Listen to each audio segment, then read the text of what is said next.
Alrighty, so here we are in how do you say Baguio? Baguio. I'm sitting on the porch. I'm going to give you guys a tour. But we came up from Manila last night. We left Manila probably in the morning around 1:30 after flying in from the United States. We left the United States on Sunday evening. We got to the airport at around 8 o'clock. Our plane left at 11-ish, and we flew for 15 hours to China. And then after that, we got into China about 5 o'clock in the morning, and then our plane showed up and we boarded it around 8 o'clock, and we left from China to Manila. Arrived in Manila in the morning around 10 something, and our ride was late due to traffic, so we had to sit around. That was pretty scary because we showed up in Manila and they had phones like you could buy right there, but it was close to $100 to buy, and I heard that you don't want to buy stuff there at the airport because it's expensive. So the only way that I could contact my people that were supposed to pick us up, and we didn't know where they were supposed to, like if they were going to be waiting. We thought they were going to be waiting there for us with a sign in the terminal, but the terminal you can't get unless you have a taxi. But you have to go downstairs to the passenger pickup area, and they have it alphabetically marked, but we didn't know that. My hair looks funny right here. Sorry about that. Guess I need to shave that off. Anyway, so I'll try to look this way. Let's let me go that. Anyway, camera shy. So the only way we could get in contact with the people, the host, Pastor Letty, or her brother that was supposed to pick us up, was by connecting to Wi-Fi, and our phones wouldn't connect to the Wi-Fi at the airport. My tablet wouldn't, and I went outside, and there was a gentleman out there, and of course everybody's trying to railroad you for money, so he let me use his friend's phone, and I was able to call Letty, and she said that they would meet us downstairs, and they told us where it was, the boarding area downstairs, and they would meet us there. And then I had to tip the guy, and I didn't have any ones, so I had a 5 and a 10. So I gave it to the one guy a 10 and the other guy 5, so that was kind of bogus, but I guess it worked out all right. And then went down there, waited, and nobody showed up. So then we went back up. I decided to break out my laptop and see if that would work, and it did. And then I was able to get hold of Letty, and then she told me they were stuck in traffic, and they would be there. So we waited, and then decided to have her message me when they were there, and they did. We went down and picked us up. They had air conditioning. It was 93 degrees and humid when we showed up at the airport in Manila, and it was gnarly. And then they drove us and bought us a hotel in another city. I can't remember how to pronounce the name, but it's about an hour drive without traffic, but it took us 3 hours to get there. But the hotel was called Eurotel or something like that. Yeah, Eurotel. It says #1 business hotel. There's some pictures already on Facebook of that, and it was really nice. AC, coffee, everything was awesome, and so that was a great experience. So we started off rough, and then it got better. We got sleep, and then they showed up, got to meet Letty, which was cool. It was her brother's wife that picked us up, and so Letty showed up around 11:30 at night, 12, somewhere in there, and then we jumped in that car. Initially, we were going to take a bus. Somehow that fell through. We jumped in the same car that dropped us off at the hotel, and we started off for our 6-hour drive to Baguio. How do you say it? Baguio. I gotta say it right. Baguio. I keep saying Baguio or Baguio. I don't even know. Baguio. And it is, like I said, it's about a 6-hour ride from Manila, somewhere in there. and we did that through the evening. Made some stops, got some food, McDonald's and Jollibee, and had what's that bread? Pandisan, fresh pandisan, something like that. And it's bread and it's sweet like honey, and they make it fresh. There's a place that has it 24/7. That was on the road up, and then once we start heading up the mountain, very windy mountain roads, not as bad as we thought. They were paved, and then we got up, went to the convention, coming off of rough plane flight, long plane flight, but we did get sleep. Went to the convention, but that drive was brutal. Sitting in that car for 6 hours driving up the hill, had to turn the AC off so we could make it up the hill. And then we got to the convention, got a good word about the direction of the Foursquare denomination. About 2,000 people there. And then after the convention was over, our ride left. And we were stranded. We weren't stranded, but they went to go take care of some personal business, maybe get a hotel for some of the other people. We went with about 7 people in the car, relatives and family members, and Letty, along with me and Dawn. And Let is the host pastor and my brother. And but the driver in the car with Don's stuff in it, his passport and his money, and our bags left, and we were left at the convention. There was 2,000 people trying to get out of there. All the taxi cabs were filled. We started walking in this crazy city, and you will see how awesome the city is in about 2 seconds as soon as I turn the camera around. As you can see behind me, how dirty this is, and yes, that's my head resting on it. I don't care at this point. It's been a long trip, and you will see what we were walking around in, and it was pretty gnarly, if I must say so myself. Don was very frustrated. Me, I've been some pretty rough places in my life, coming from the streets and other places that I've been, prison to be exact, so nothing really trips me up. We were with Alette, who has been here before. She was really mellow, but we had to walk to try and find something to eat to kill some time while they got back to us, and we found a place and had some dinner. But here goes the quick tour of our place. So instead of a hotel, we booked on booking.com, and you could get a hotel, but it's quite spendy. So to save money, we had a booking on booking.com, and it's an apartment, I guess, that they rent out the rooms.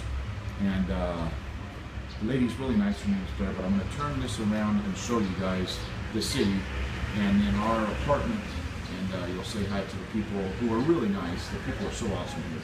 But this is where we're at.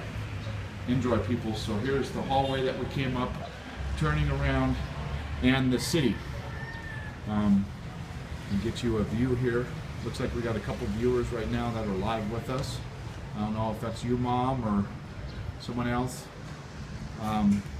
But generally speaking, we've been really safe because the people are so nice and helpful, and most of them speak English. Everything is in English, but this is a really old building, as you can tell. I don't even know if that's burntness or just dirt, bricks. And here's that, the ledge, and that's where I was sitting. A little patio, a little water there. We drink bottled water here. The place next door to us is being rebuilt. And the sad thing is the people that live there actually have to live in these slum buildings below, temporary housing. And I'm seeing people washing clothes and drying clothes and water cups, and there's a lot of poverty here. This whole city is riddled with it, and but the people are so amazing. It really puts things in perspective. And we've got some cloud coverage, and here's the city of I don't even know what I'm trying to say. Baguio. Those are all houses on the mountains. We're up probably above 10,000 feet. Here's a fire escape. Emergency exit only. I'll give you a little view up there. That's to the roof. And here we go to our room. Pink 402. And this is the kitchen. That is Blair. Say hi, Blair, to hi. There's a few viewers live right now on Facebook. Yeah. Hello. Hello. From Baguio. Hello. Say hi. Hello from back where? Hello, and I'm here from Baguio, and I hope you're enjoying watching that The live video, the live Live stream, video. yeah. Or a YouTube later, yes. So Yeah. I'm gonna give them the tour, okay? Yeah. All right, so it's an apartment that they make, and what we do is we share these rooms. Pastor Letty is in one, Donald and I are in two. I don't know if he's still awake. Oh, he was awake earlier, but he already fell asleep. So we'll try and be quiet. You're disturbing. Yeah, I'm no disturb him.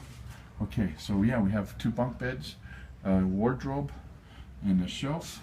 And here's our bags. And then, yeah, so the kitchen. Hello, good afternoon. Good afternoon. As the security guard. Hello. Say hi. That's my mother. Oh, that's your mom? Working. Your mom? Yeah. Say hi, Mom. Yeah, so, and then, yeah, they have TV, we have Wi-Fi, that's how you're getting the signal. And then we have more people here staying. This is another room probably for rent. And this is a bigger one. Bigger. Yeah, for kids and stuff. And here's the fun part I'm going to show you. Here is Baguio plumbing. They don't have any plumbing. Notice this. Here's a toilet.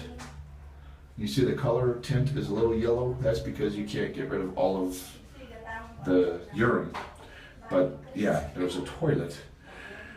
But here's how you do it. I was already had to use it, so I got the tour. The water runs.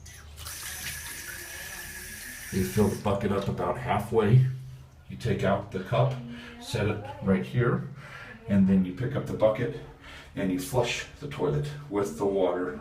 Kind of give it a good hard push, and the water goes down on its own.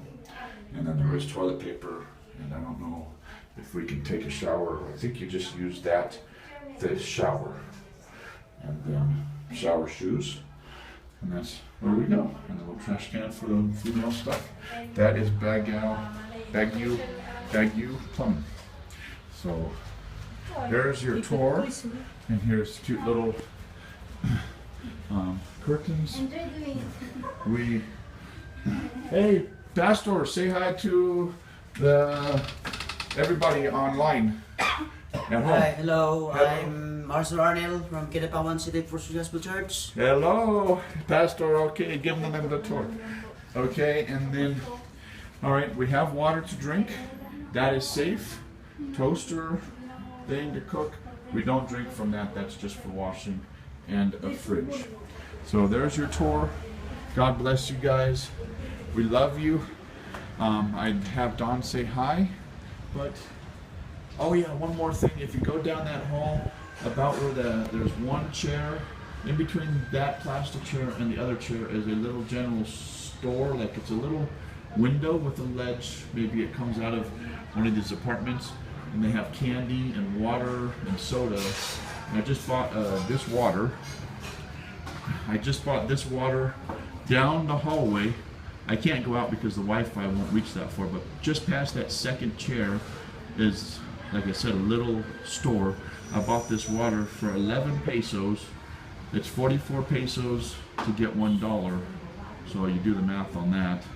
I'm not that good at math, but yeah, this is clean water, natural drinking water. This is Baguio, and let me see if the broadcast will still work from over here. I gotta stay close to where the Wi-Fi is. And like I said earlier, that's pretty gnarly down there.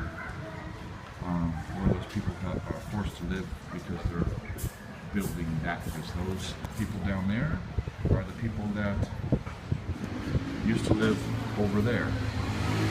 And there's trash and who knows what else. And God bless them. And later we will probably go down and talk to them and pray for them and minister to them and watch Jesus work in their life. So that's pretty much it. Live from Baguio. And this is Pastor Scott, or let's call me Evangelist Scott, as I have not a church to pastor right now. So that's it. I don't really know what else to say. as far as what's coming up now, tonight is another portion of the convention. I think in about an hour or something. Convention continues with a wonderful worship presentation and a play, and then we'll be back at it again tomorrow morning for a session, and then in the evening again. Not sure if we're going to make it to the convention tonight because everyone is really tired. As a matter of fact, everybody's sleeping except for Letty's brother, who just woke up to go to the bathroom, and then myself, who is really excited and kind of beyond tired, so I can't really sleep yet, but I'm going to try. And we'll check back with you. We'll be here for a couple days, so you'll get a report tomorrow. And I think Blair is going to take us out to dinner somewhere close by. Anyway, that's pretty much it. Love you guys. Thank you. Like I said before, the last time I tried to broadcast and it didn't work and it stopped on me, we thank you. We could not be out here, Donald and I, without your support. We love you guys. We miss you all. Unity Church family, all of my friends and relatives. Just thank you so much for your support. You're a part of this crusade, and you will be part of every crusade that we do. And we couldn't be here without you. And we are so thankful, and we're thankful to the Lord and all that He's doing. Miraculous stuff is already happening. I think you saw the pictures. I did a quick report, just typed it up on Facebook, about at LAX. There was a lady that had Parkinson's disease, and they wheeled her in on a wheelchair and sat her down and then left her. And you know me, I walked up, I sat down right next to her, started talking about Jesus, found out that her husband's a pastor. I said, what seems to be the problem? Why are you shaking like this? She was just shaking and her feet were off the ground. And I found